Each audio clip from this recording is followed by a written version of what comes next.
فرمایا تمہارا رب کہتا ہے، بہت پیاری آیت ہے دیکھو، اور رمضان کے پیش نظر یہ آیت بہت اچھی وقت پہ اپنے کو اللہ تعالیٰ نے سامنے ڈالی اپنے. وقال ربکم ادعونی استجب لکم، اور تیرا رب کہتا ہے، تمہارا رب کہتا ہے مجھے پکارو میں تمہاری دعائیں قبول کروں گا، جواب دوں گا. ان الذین یستکبرون عن عبادتی سیدخلون جہنم داخرین، جو لوگ گھمنڈ میں آ کر میری عبادت سے منہ موڑتے ہیں ضرور وہ ذلیل و خوار ہو کر جہنم میں داخل ہوں گے.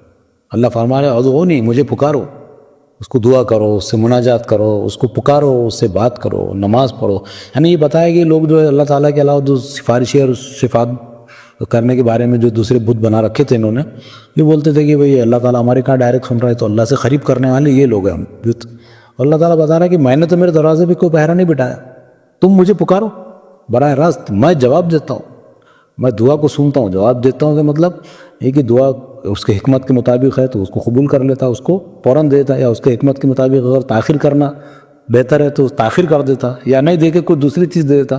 بہرحال دینا، رد اور قبول ساری چیزیں اللہ کے اختیار میں. اللہ فرما رہا مجھے پکارو، بیچ میں دوسرے کہاں سے آ گئے؟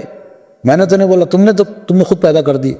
اور جو لوگ گھمنڈ میں آ کر عبادت سے منہ موڑتے ہیں، یعنی یہ بتایا کہ اللہ کو پکارنا یہ بھی عبادت ہے، اس سے دعا کرنا یہ بھی عبادت ہے.